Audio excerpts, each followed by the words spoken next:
존경하며 또 사랑합니다. 인도의 성자라고 불리는 간디의 일화를 우리 성도님들은 잘 알고 계실 것입니다.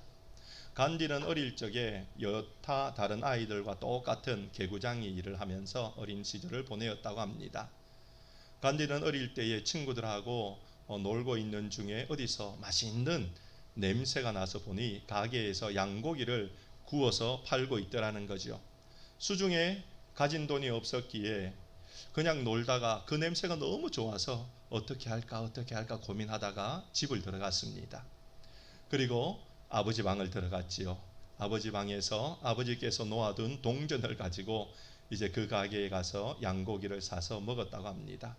그것이 얼마나 맛있었는지 정말 이 손살처럼 그것을 삼켜서 배를 든든하게 하고 이제 아무 일 없었다는 듯이 집을 들어왔다고 합니다. 겉으로 볼 때는 아무 문제가 없고 아무 일이 없는데 간디는 그 마음이 계속해서 조마조마하고 두근두근 거려서 잠을 잘 수가 없더라는 겁니다.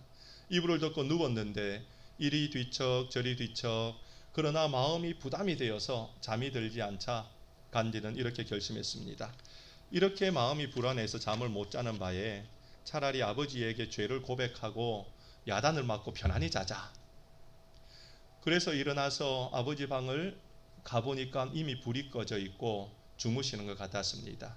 그래서 간디는 이왕 이렇게 된 거 어쩔 수 없다라는 생각에 아버지에게 했던 잘못을 글로 그적그적 몇 자 적어서 그 종이를 돌돌돌 말아서 아버지 안방에 이제 열쇠 구멍에 그것을 끼워 놓고 다시 자기 방으로 왔다고 합니다.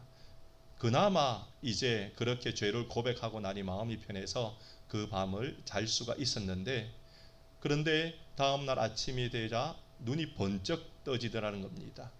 그의 생각에 아버지가 그 쪽지를 읽고 화가 나서 자신의 방에 들어와서 야단칠 것이라는 긴장감이 들었기 때문이지요. 조마조마한 마음으로 이제 다시 방을 나와서 아버지 방을 가보았는데 어젯밤에 끼워 넣었던 그 자신의 죄를 적은 종이가 없어진 겁니다. 이제 큰일 났다 싶어서 아버지가 뭐 하고 있는가 열쇠 구멍으로 쳐다보니까 아버지가 그것을 읽으면서 울고 있다라는 거죠. 간디는 문을 열고 방을 들어가서 아버지에게 자신의 죄를 이야기하고 아버지는 간디를 품어주면서 함께 우는 시간이 있었다고 합니다. 그런데 나중에 간디는 그때의 상황을 이야기하면서 자신에게 사랑과 용서를 하며 자신을 품어준 아버지를 통해 그는 모든 죄를 용서하여 주시고 품어주시는 하나님의 은혜를 알게 되었다라고 고백하고 있습니다. 인간 아버지와의 관계 속에 죄 문제가 해결되어서 그로 말미암아 화목을 누렸던 간디는 이제 보이지 않는 하나님과의 관계 속에 화목이 무엇인지를 깨닫게 되었다는 것입니다. 사람과의 관계가 회복되었는데 왜 간디는 하나님과의 관계까지 회복할 수 있었음을 고백하는 것일까요? 그 이유가 무엇인가 하면 우리 인생이 하나님의 형상으로 지어졌기 때문이라는 것입니다. 하나님의 형상으로 인생이 지어졌기 때문에 사람들에게 내가 어떻게 대하는가에 따라서 하나님의 형상의 본질인 하나님께 내가 그것을 대하는 것이 그대로 나타날 수밖에 없다는 것입니다. 사람과의 관계 속에 다툼이 있다면, 하나님의 형상인 사람과의 관계에 다투었다면 하나님의 형상의 본체인 하나님과 관계가 온전할 수 없다는 것입니다. 그것에 대해 사도 요한은 요한일서에서 이렇게 말씀하고 있습니다. 요한일서 4장 20절에서 하나님을 사랑한다고 하면서 형제를 미워하는 사람은 거짓말장이입니다. 눈에 보이지 않는 형제를 사랑하지 못하는 사람이 보이지 않는 하나님을 사랑할 수 없기 때문입니다 라고 말씀하여 주고 있습니다. 눈에 보이는 형제, 그들은 하나님의 형상입니다. 그 하나님의 형상을 사랑하지 않는 사람이 하나님의 형상의 본질을 사랑할 수 없다는 것입니다. 하나님의 형상을 존중하지 않는 사람이 하나님의 형상의 본질인 하나님을 존중할 수가 없다는 것입니다. 하나님의 형상인 인간을 용납하지 못하는 사람이 하나님의 형상의 본질인 하나님을, 하나님의 품어주심을 경험할 수가 없다는 것입니다. 이것은 예배와도 연결이 되는 것이지요. 사람과의 관계 속에서 문제가 있는 그 삶을 사는 사람은 하나님의 형상인 사람과의 관계에 문제가 있기 때문에 하나님의 형상의 본질인 하나님과의 관계 속에서도 여전히 죄의 문제가 있으므로 하나님께 온전한 예배를 드릴 수 없게 되는 것입니다.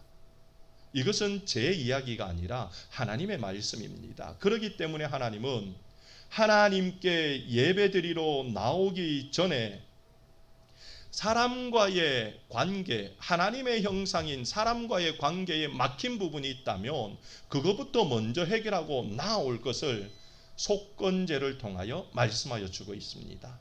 지금 우리는 우리를 거룩하게 하시는 하나님 앞에 나아가는 5가지 제사를 살폈습니다. 번제와 소제와 화목제를 살폈고, 지난주에 속죄제를 살피고 오늘 속건제를 살피려고 합니다. 속건제는 무엇이냐? 건이라는 이 말은 허물이라는 말입니다. 잘못이라는 말입니다. 잘못과 허물을 속하여 주는 죄인데, 이 죄는 사람과의 관계 속에서 허물과 잘못을 했던 일들에 대해 속하여 주기 위하여 화해하기 위해 드려져야 되는 제사를 의미하였습니다. 그러므로 속건제는 속죄제와 늘 연결해서 우리가 생각해야 됩니다. 속죄제는 무엇이었습니까? 속죄제는 하나님과 관계된 모든 죄에 대한 용서를 구하는 회개의 제사였습니다. 그렇기 때문에 하나님과의 관계 속에서 지었던 죄를 우리는 늘 회개하고 그런 죄를 짓지 않도록 늘 거룩한 삶을 살아야 됩니다. 그런데 하나님은 이 속죄제뿐 아니라 너희들은 나에게도 죄를 짓지만 사람들과의 관계 속에서도 죄를 짓고 있다. 그러니 그 관계의 죄의 문제도 해결해야 된다라고 말씀하시며 속건제를 요청하시는 것입니다. 사람과의 관계에 문제가 생기고 다툼이 생기고 분열이 생기고 미움이 생기고 분노가 생기고 상해를 입히고 손해를 입혔다면 그것에 대한 용서를 구함으로 나에게 예배드리러 나와야 된다라고 하나님은 말씀하시고, 그런 삶을 사는 자가 거룩함을 입게 된다는 것을 말씀하여 주고 계신 것입니다. 그러므로 속죄제는 속건제와 함께 하나님께 드려져야 되는 의무의 제사로서 이 2가지 제사는 온 율법과 선지자의 강령이 되는 제사입니다. 율법학자가 예수님께 와서 가장 큰 율법이 무엇인가 물었을 때 예수님은 마태복음 22장에서 첫째는 하나님을 사랑하는 것이요, 둘째는 내 이웃을 내 몸과 같이 사랑하는 것이다 라고 말씀하셨습니다. 속죄제는 하나님과의 관계 속에서 우리가 지었던 죄를 회개하여 하나님과 화목하는 제사이기에 그것은 하나님을 사랑하는 율법을 이루는 제사였습니다. 속건제는 이웃과의 관계 속의 허물과 잘못을 회개하는 제사이기에 그것은 이웃을 내 몸과 같이 사랑하는 제사였습니다. 그러므로 속죄제와 속건제는 온 율법과 선지자의 강령이 되는 핵심적인 제사였고, 하나님께서는 그러기에 이스라엘 백성들에게 이 5가지 제사 중에 너희들이 반드시 드려야 되는 2가지 제사는 속죄제와 속건제다라고 말씀하여 주셨던 것입니다. 그러면 왜 이렇게 하나님께서는 사람과의 관계 속에서 잘못과 허물에 대한 문제를 계속해서 이야기하며 그것을 해결하기를 원하셨습니까? 그 이유는 바로 예수님께서 속건제에 대하여 하신 말씀과 또한 예수님께서 하나님께서 행하셨던 성경을 보면 잘 알 수 있습니다. 예수님께서는 마태복음 5장과 6장에 걸쳐서 산상수훈을 말씀하시는데 그 중에 5장 23절과 24절의 속건제 제사에 대해 그 중요성을 이렇게 말씀하셨습니다. 예물을 제단에 드리려다가 거기서 내 형제에게 원망 들을 만한 일이 있는 것이 생각나거든 예물을 제단 앞에 두고 먼저 가서 형제와 화목하고 와서 예물을 드려야 한다라고 예수님께서는 말씀하셨습니다. 아니, 예수님은 그것을 명령하셨던 것입니다. 이스라엘 백성들은 어떤 생각을 하고 있었는가 하면 자신들이 하나님께 죄를 짓고 또 하나님께 불충하였다면 하나님께 속죄제를 통하여 하나님과 관계가 회복되고 그로 인해 하나님이 예배를 받아주실 것이라는 강력한 믿음을 가지고 속죄제를 늘 드렸습니다. 그런데 이스라엘 백성들이 잊고 있었던 것은 속건제인데 그들은 속죄제만 드리면 하나님께서 그들의 예배를 받으실 거라 생각하였는데 예수님은 속죄제도 중요하나 속건제를 너희가 반드시 드려야 된다라고 말씀하고 계시다는 것입니다. 그 이유가 무엇인가 하면 하나님께서 제사를 받으실 때에 제사의 예물만을 받으시는 분이 아니라 제사의 예물과 더하여 예물을 드리는 사람도 받으시는 분이기 때문이라는 것입니다. 하나님은 제사를 드릴 때에 예물만을 원하여서 제사를 드리라고 말씀하지 아니하시고 예물을 드리러 나오는 그 사람의 삶을 하나님은 받기 위해 예물과 제사를 드릴 것을 명령하셨다는 것을 우리가 잊지 말아야 됩니다. 그러나 많은 이스라엘 백성들은 심지어 이스라엘의 왕이었던 사울조차도 그것을 깨닫지 못하였습니다. 사무엘상 15장에 보면 하나님께서 사울에게 아말렉을 진멸할 것을 명령하셨습니다. 그런데 사울은 어떻게 하였습니까? 아말렉을 진멸할 수 있었음에도 진멸하지 않았습니다. 눈에 보기에 좋은 가축들을 다 살려두었던 것입니다. 사무엘이 왔습니다. 사무엘이 짐승의 소리를 듣고 사울을 책망했습니다. 사울이 무엇이라고 이야기합니까? 저 짐승들요. 저것들은 제가 하나님께 너무 감사해서 하나님께 제사 드리려고 아말렉에서 가지고 왔던 죽이지 않고 살려놓았던 그런 짐승들입니다. 저거 다 죽여서 이제 하나님께 제사 드릴 것입니다 라고 이야기하였습니다. 사울의 생각에는 하나님이 명령하셨음에도 불구하고 하나님이 기뻐하는 제사를 하나님께 드리기만 하면 하나님의 명령을 지키지 않은 것에 대한 죄 용서를 받게 되고 그로 말미암아 그는 이제 하나님께 용납이 될 수 있다라고 여겼기 때문이라는 것입니다. 그런 사울을 향해 사무엘이 무엇이라고 책망하고 있습니까? 사무엘상 15장 22절에 이렇게 말씀하십니다. 여호와께서 번제와 다른 제사를 그의 목소리를 청종하는 것을 좋아하심과 같이 좋아하시겠나이까? 순종이 제사보다 낫고 듣는 것이 수양의 기름보다 나으니라고 책망하고 있다는 것입니다. 사울은 이스라엘 백성들은 우리가 흠없는 소를 가지고 흠없는 수양을 가지고 흠없는 또 염소를 가지고 흠없는 산비둘기 집비둘기를 가지고 하나님께 드리면 하나님께서는 예물을 받고 우리를 그냥 용서해 주시겠지라고 생각했는데 하나님은 그것이 아니라는 겁니다. 하나님은 예물을 받기 위해 제사를 드리라 하신 분이 아니라 예물을 드리러 온 그 사람의 마음을 받기 위해 제사를 드리라 명령하셨다는 것입니다. 이것을 이스라엘 백성들은 잊어먹고 형식적인 제사를 드렸기 때문에 하나님은 그 제사가 가증하다라고 책망하셨던 것입니다. 이것은 사실 성경에 처음부터 하나님께서 끊임없이 말씀하고 계신 것입니다. 성경에 어디에 하나님께 제사 드리는 첫 장면이 나타납니까? 창세기 4장입니다. 아담과 하와의 자녀인 가인과 아벨이 하나님께 그 소산을 가지고 감사의 제사를 드리고 있습니다. 그때 하나님께서 그 제사를 어떻게 반응하고 계십니까? 창세기 4장 4절과 5절은 이렇게 말씀하십니다. 여호와께서 아벨과 그의 제물은 받으셨으나 가인과 그의 제물은 받지 아니하신지라 라고 말씀합니다. 잘 읽어보면요, 아벨이 하나님께 제사를 드렸고 가인이 하나님께 제사를 드렸는데 하나님께서는 제사를 드렸던 제물을 받고 제물을 받지 않았다, 누구의 제물은 받고 누구의 제물은 받지 않았다, 이렇게 성경은 말씀하지 않습니다. 하나님께서는 아벨과 그의 제물은 받으셨고 가인과 그의 제물은 받지 아니하셨다라고 말씀하고 있다는 것입니다. 히브리서 11장에는 아벨은 믿음으로 하나님께 제사를 드림으로 하나님이 그 제사를 받으셨다라고 말씀합니다. 그것은 무엇을 의미합니까?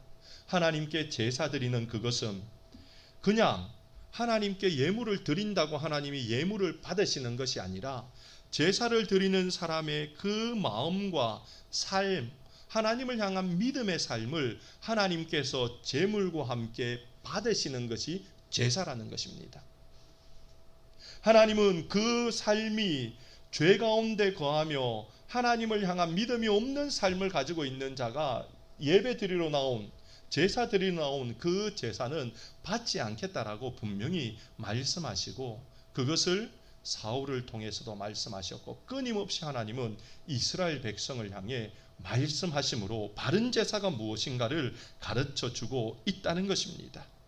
그러므로 우리는 하나님 앞에 제사를 드리러 예배를 드리러 나올 때에 속건죄를 기억해야 되는데 사람과의 관계 속에 맺혀 있는 죄를 회복하지 않고는 하나님께 아무리 제사를 드려도 하나님이 그것을 받지 않는다는 사실을 기억하며 속건제의 제사가 어찌 보면 모든 예배의 우선이 되어야 된다는 사실을 기억해야 될 것입니다. 그러면 하나님께서 이런 속건제의 제사를 왜 드리라? 이 속건제의 제사의 목적이 무엇일까요? 우리가 이제 오늘 살필 것이 바로 그것인데 왜 우리는 사람들과의 관계 속에서 미움도 있을 수 있고 다툼도 있을 수 있고 시기를 할 수도 있고 분을 낼 수도 있고 살다 보면 다른 사람에게 상해를 입힐 수도 있고 손해를 입힐 수도 있는데 왜 우리는 그 문제를 먼저 해결하고 하나님께 나와 예배를 드려야 됩니까? 이미 말씀드렸죠. 우리는 하나님의 형상으로 지음을 받았기 때문이고 하나님의 형상과 관계가 회복되지 않으면 형상의 본질인 하나님과의 관계도 회복되지 않기 때문입니다. 그런데요, 하나님은 이 속건제의 제사를 통해 우리에게 크게 두 가지를 원하는 것이 있었습니다. 속건제 제사의 목적, 첫 번째는 하나님은 우리가 죄 짓는 일을 피하게 하기 위해 속건제를 드리라라고 명령하셨습니다. 출애굽기 22장에 보면 사람과의 관계 속에서 죄를 지을 때에 어떻게 보상해야 되는가 보상법이 나옵니다. 사실 속건제는 보상법을 기초로 한 제사였습니다. 그 보상법에 보면 이렇게 말씀합니다. 어떤 사람에게 물건을 도적질하거나 상해를 입힌 경우에는 그 사람에게 2배로 갚아야 된다라고 이야기합니다. 어떤 사람에게 양을 도적질했다면 그 죄는 조금 더 크니까 4배로 갚아야 된다라고 이야기합니다. 어떤 사람의 소를 훔쳤다면 그 소를 훔친 것이 드러나게 되면 소값의 5배를 내어야 된다라고 보상법에 말씀하고 있습니다.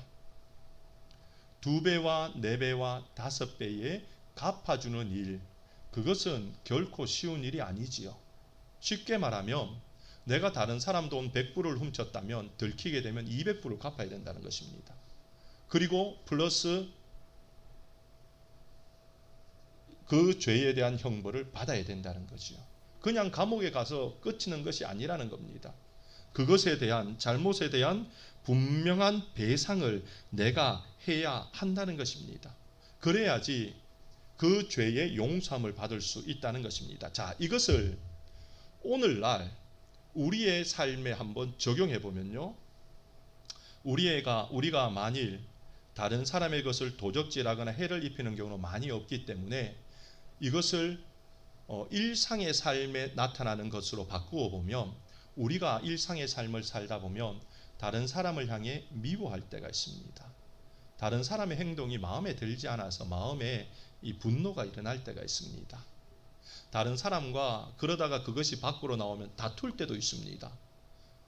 다른 사람을 시기할 때도 있습니다. 또 나 혼자 그냥 다른 사람이 얄미워서 그 사람에게 이 뒤에서 말을 할 때도 있습니다. 그 사람에 대해서. 이런 것들은 어떻게 하는가?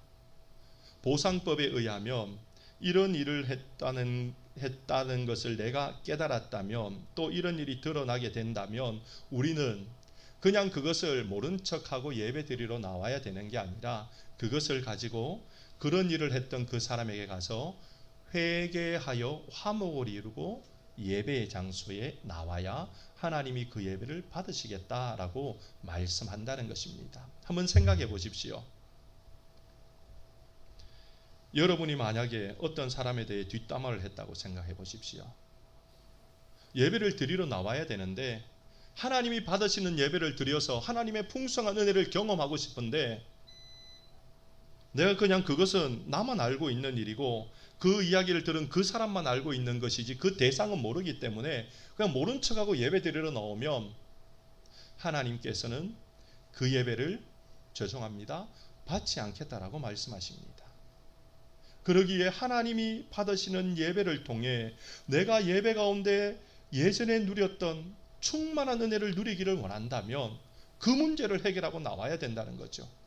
그렇다면 내가 그 문제를 해결하려고 뒷담화했던 그 사람에게 가서 사실 내가 누구누구에게 당신에 대해 이런 일을 이야기했는데 정말 미안합니다. 앞으로는 그런 일이 없도록 하겠습니다. 그 일을 해야 된다고 생각해 보면 그 일이 쉽습니까? 어렵습니까? 대답이 없는 거 보니 어려운 것 같습니다. 그죠? 그 일은 굉장히 어려운 일입니다. 낯뜨거운 일이죠. 부끄러운 일이죠. 정말 내 마음이 참으로 정말 초조하게 만드는 일입니다. 그 집에 찾아가는 그 길도 굉장히 멀게 느껴질 것이고 그 집의 문을 두드리며 그 사람을 불러내는 그 순간도 굉장히 힘이 드는 순간일 것입니다. 이런 일을 경험했다면 그 다음에 똑같이 그 사람에 대해 뒷담화를 할까요? 안 할까요? 할 수가 없지요.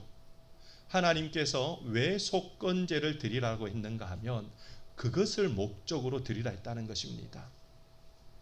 똑같은 죄를 또 짓게 하지 않게 하기 위해 하나님께서는 속건제를 통하여 너희들 죄를 지으면 안 돼라고 말씀하고 계시라는 것입니다. 속건제를 위해 내 자존심을 내려놓아야 되고 속건제를 위해 내 부끄러움을 무릅써야 되고 속건제를 위해 내 껄끄러움까지 다 내려놓아야 되기 때문에 하나님께서는 속건제를 통하여 우리에게 죄를 짓는 일을 피하게 하여 주신다는 것입니다. 또한 이 속건제는 사람과의 관계 속에서 지었던 허물과 잘못을 회개하게 하기 위한 제사이기도 하지만 이것 하나님의 성물에 대한 죄를 회개하기 위한 제사이기도 합니다. 하나님의 성물이 무엇입니까? 오늘날 쉽게 이야기하면 그것은 바로 하나님께 드리는 예물, 헌금을 의미합니다. 우리는 하나님께 자발적으로 헌금을 드리는데 어떤 헌금들은 우리가 하나님께 작정하여 드리는 헌금이 있습니다.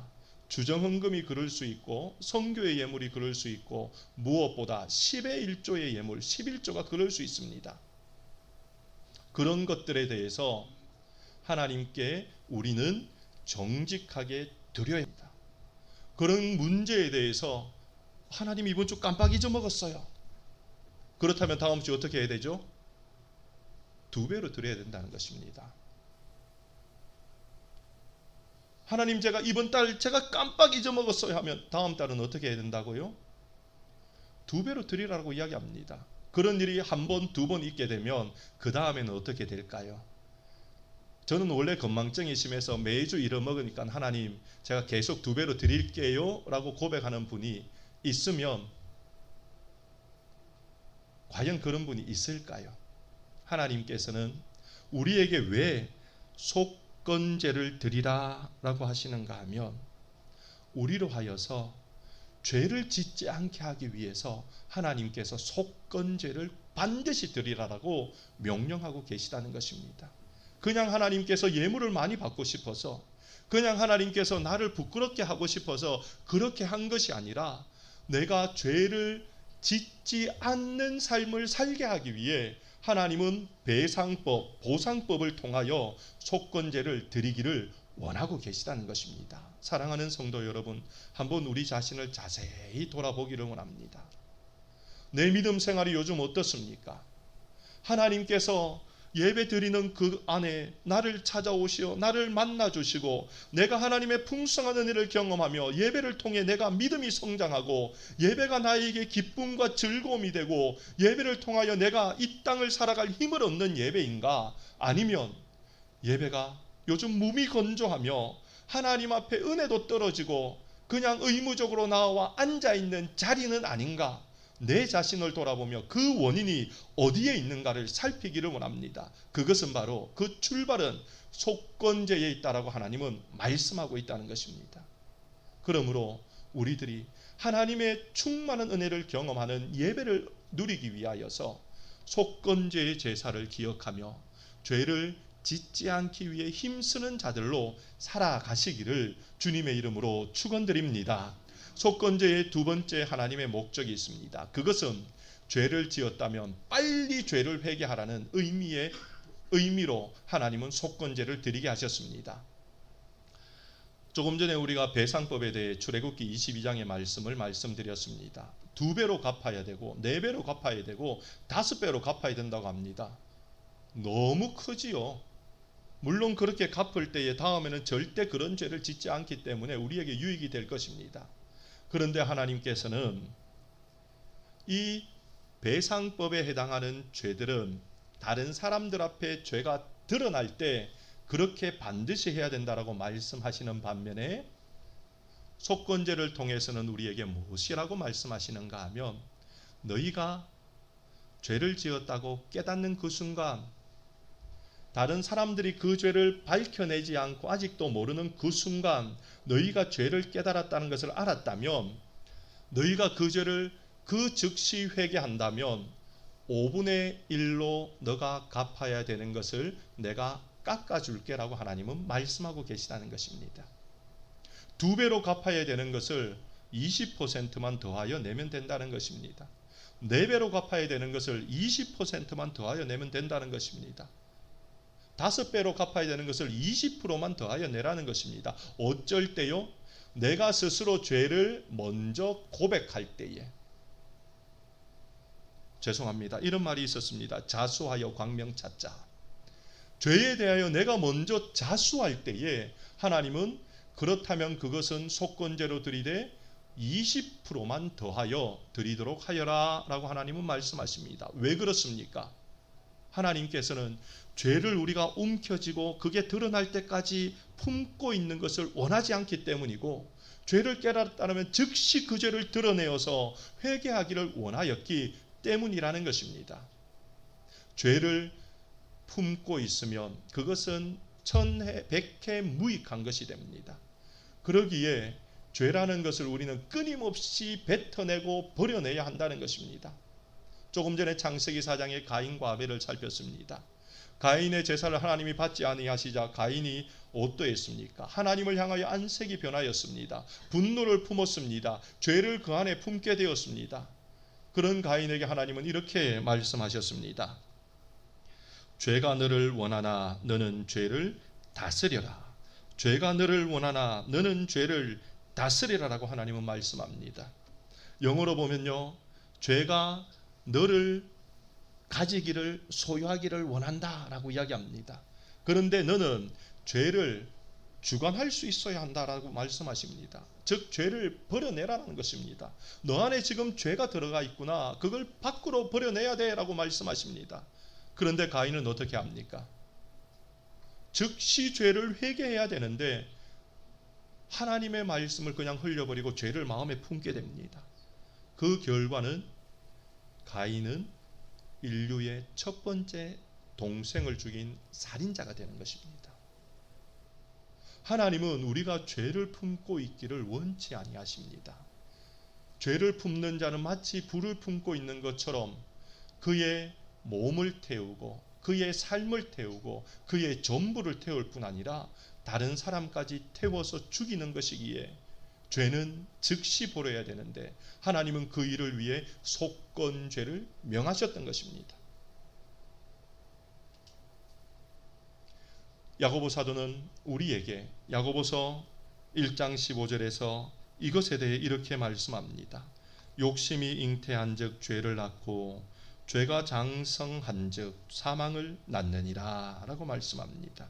우리가 너무나 잘 아는 말씀 아닙니까? 욕심이라는 것을 내가 붙잡을 때에, 여기서 잉태한다는 이 말은 붙잡는다는 말입니다. 욕심이란 것이 나를 지나갈 수도 있는데 내가 그 욕심을 붙잡아요. 그걸 꼭 붙잡습니다. 그렇게 되면 어떻게 된다 합니까? 그것이 이제 응애하고 태어나는 것이 바로 죄라고 이야기합니다. 그런데요, 여기서 욕심으로 말미암는 죄는 갓난아기와 같아서 즉시 효력을 발휘할 수 없습니다. 이것이 장성한즉, 죄를 지을 수 있도록 만드는 힘을 가질 수 있는 어느 정도 성숙하게 될 때에 우리를 사망으로 이끌게 만든다는 것입니다. 그러기에 욕심이 내 안에 들어오면 붙잡으려고 하지 말고 우리는 던져야 됩니다. 만약에 욕심을 던지지 못하여 붙잡고 있다가 죄가 내게서 태어난다면 그 죄를 즉시 내어버리고 회개해야 됩니다. 왜냐하면 죄가 태어나는 그 순간에는 갓난아기와 같아서 우리를 감히 어떻게 할 수 없다라고 말씀은 오늘 비유로 그렇게 가르쳐주고 있기 때문입니다. 이것이 장성할 때의 문제가 되기에 이것이 내게 태어나는 그 순간에 즉시 버리는 속건제의 삶을 살아야 된다는 것입니다. 루터는 이야기하지 않았습니까? 새가 우리 머리 위를 날아가는 것은 우리가 어떻게 할 수 없다. 그러나 새가 너의 머리에 둥지를 트는 것은 너의 책임이다. 죄가 늘 우리를 유혹할 수 있고, 죄가 늘 우리 가운데 있을 수 있고, 죄가 늘 우리를 넘어뜨리려고 다가올 수는 있다는 것입니다. 그건 어떻게 할 수 없다는 것입니다. 그러나 우리가 해야 되는 일은 죄를 움켜잡는 잉태하는 일을 해서는 안 된다는 것입니다. 죄가 내 머리에 둥지를 틀도록 마음에 품고 있어서는 안 된다는 것입니다. 위대한 교부 토마스 아켄비스는 그리스도를 본받아라는 책에서 이 부분을 이렇게 설명하고 있습니다. 죄는 처음에는 단지 마음에서 생각만 하다가 점차 머릿속에서 생생하게 그것을 그려보게 되고 마침내 그것은 그 상상이 무르익으면 결국 행동으로 구체화되어서 영원한 파멸을 맞게 된다라고 말합니다. 처음에 들어올 때는 아무것도 아닌 것처럼 보일 때에 그것을 버릴 수 있어야 되지, 그것을 끝까지 붙들고 있으면 나도 모르게 그것에 침식된다는 것입니다. 잠식되어 버린다는 것입니다. 하나님께서는 그러기에 속건제를 통해 너희들은 즉각적으로 죄를 회개해야 된다라고 말씀하십니다. 데살로니가전서 5장 22절도 똑같이 이야기합니다. 악은 어떤 모양이라도 버리라. 악은 어떤 모양이라도 버리라. 어떤 모양이라도 버리라. 그 일을 위해서 우리에게 하나님께서는 하나님의 뜻을 말씀하지 않았습니까? 항상 기뻐하라. 쉬지 말고 기도하라. 범사에 감사하라. 이는 너희를 향한 하나님의 뜻이니라. 그 말씀 이후에 바로 이 말씀이 있는 것입니다. 항상 기뻐하는 삶을 살 때에, 쉬지 말고 기도하는 삶을 살 때에, 범사에 감사하는 삶을 살 때 우리는 하나님과 동행할 수 있기에 악은 그 모양이라도 버릴 수 있는 자리에 들어갈 수 있게 된다는 것입니다. 사랑하는 성도 여러분, 오늘 본문은 우리에게 하나님이 우리를 거룩하게 하시는 방편 중 속죄제를 말씀하십니다. 속건제를 말씀하십니다. 이 속건제는 사람과의 관계 속에 잘못과 허물을 우리가 해결하고 하나님께 나아와야 되는 제사입니다. 지금 우리의 마음에, 우리의 생각에 화해를 하고 풀어야 되는 사람과의 관계에 문제가 있다면 하나님 앞에 속건제 제사로 먼저 우리가 그 문제를 기도함으로 나아가기를 원합니다.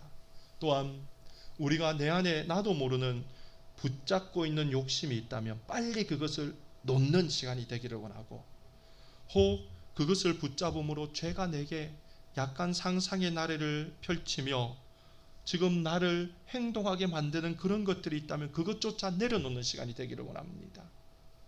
그러하여서 속건제를 통하여 하나님이 기뻐하는 인간의 하나님의 형상으로 지어진 인간과의 관계를 회복하여 이 하나님의 형상의 본체인 하나님과 관계도 회복하는 거룩함을 이루는 우리의 삶이 되기를 주님의 이름으로 축원드립니다. 이 시간 우리 함께